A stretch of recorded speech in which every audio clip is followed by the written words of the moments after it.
just actually had a dream about me? Why me? I don't know. I'm special, I guess.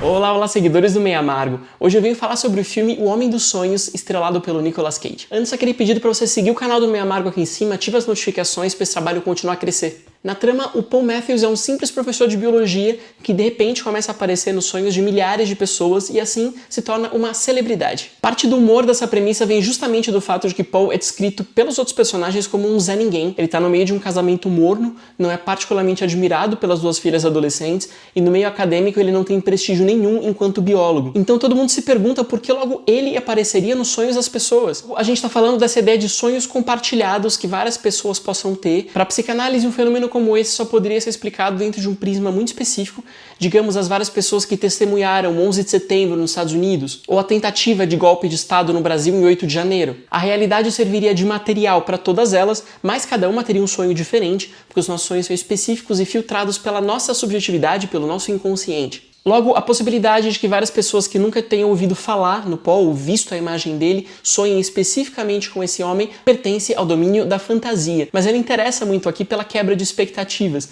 Isso porque nos primeiros sonhos que aparecem no filme, o herói não faz absolutamente nada. Ele só caminha, passa pelas imagens, chega a presenciar alguns acidentes de carro muito graves ou a perseguição de um assassino e não faz nada. Esse sujeito muito inerte se torna engraçado justamente por não agir numa situação extrema e ele se revela ainda mais interessante do que o Paul real. O Homem dos Sonhos acaba trabalhando nessa chave muito interessante do duplo, quando a gente imagina que nosso personagem principal, geralmente uma pessoa banal, seja substituída por um sósia, uma cópia, uma outra pessoa que de repente assume a sua identidade e se mostra muito melhor nessa função do que o original. A gente teve isso em filmes como O Duplo ou O Homem Duplicado, e aqui a ironia tragicômica é perceber que esse Paul dos sonhos é muito mais interessante do que o Paul de verdade jamais imaginou que pudesse ser. A situação desse herói é curiosa porque no fundo o famoso não é realmente ele, mas a versão sonhada pelas pessoas, e o fato que ele dependa da imaginação de terceiros para existir socialmente, para receber alguma forma de afeto, apenas mostra como ele é solitário e indesejado.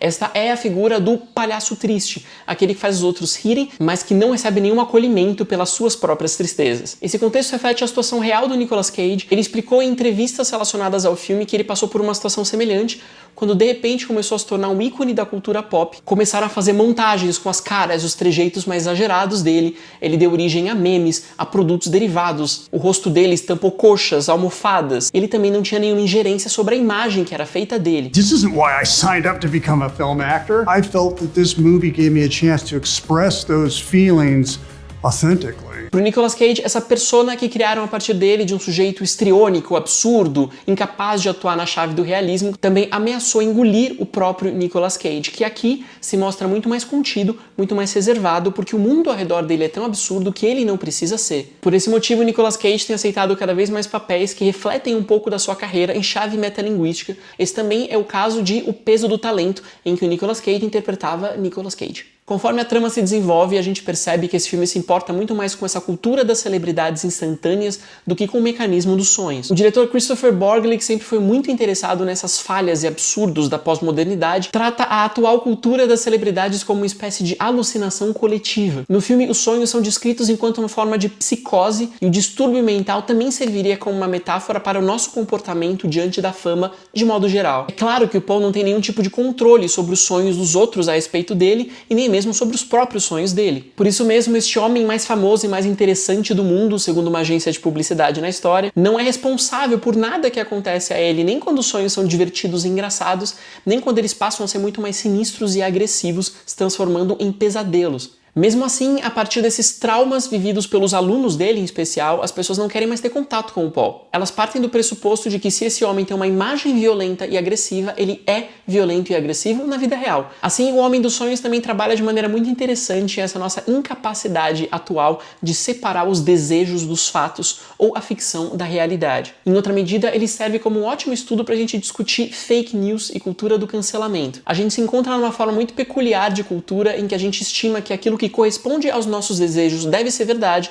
e se algum fato não diz respeito à minha ideologia, à minha crença, então ele é mentira. Ou seja, alguém disse que vacina causa um efeito colateral X, então deve causar. Alguém falou que o político que eu detesto fez alguma coisa ruim, então ele fez mesmo. A nossa vontade de crença se torna mais importante do que os fatos à nossa frente. Em paralelo, ele também pode ser associado de maneira bastante pertinente com essa ideia muito cristã de pecar em pensamento. Se existe algo muito violento na doutrina cristã, é de que o simples fato de ter pensamentos impuros ou pensamentos libidinosos já seja digno de uma punição através da necessidade de se confessar, ou seja, de dizer a uma pessoa tudo que a gente pensou e depois de fazer algumas rezas ou cumprir algum tipo de procedimento para ser absolvido por isso. Essa é uma forma de controle absolutamente insana, porque se existe um lugar onde a gente deveria ser completamente livre é nos nossos pensamentos. O que eu ponho em prática socialmente é outra coisa. Mas essa ideia de que não exista fronteira real entre a vontade e o mundo também nos aproxima do raciocínio das fake news e da história de Um Homem dos Sonhos. Isso porque Poe, obviamente, não mata ninguém, mas o simples fato de ele existir a partir do pensamento dos outros faz com que ele seja adorado no primeiro momento e detestado em seguida. Nesse sentido, o longa-metragem também apresenta alguns dos seus momentos mais fracos, que é justamente no trabalho dos processos.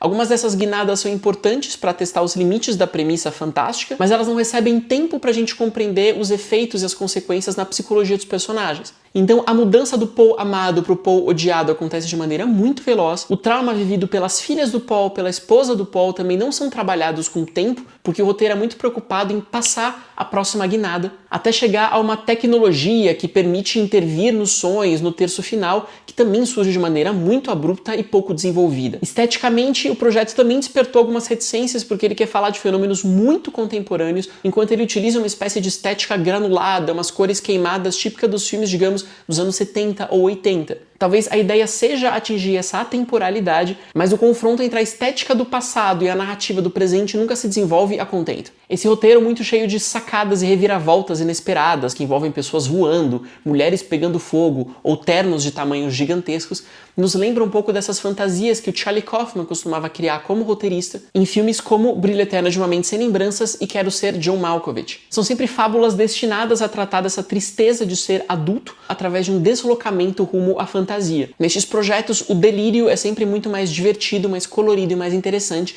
do que a vida de fato dos personagens, que é de um marasmo total. Mesmo assim, O Homem dos Sonhos constitui uma verdadeira raridade no circuito comercial, isso porque ele tenta preencher essa lacuna entre um cinema muito adulto, muito sério, a partir de uma história completamente original e uma forma de cinema também acessível, despretensiosa e atraente para um público mais jovem, um público adolescente, por exemplo. Especialmente por ter a figura do Nicolas Cage interpretando vários papéis dentro de uma mesma história. Essa é uma iniciativa frequente nas produções da A24, que consiste em fazer um cinema de arte independente que também possa ter um apelo com o público médio, de maneira que a gente raramente vê no circuito comercial brasileiro. É isso, eu fico por aqui hoje. Me diz se gostou de O Homem dos Sonhos aqui nos comentários. Siga o canal do Meio Amargo e também leia os textos que eu publico sempre no meiamargo.com. Até a próxima!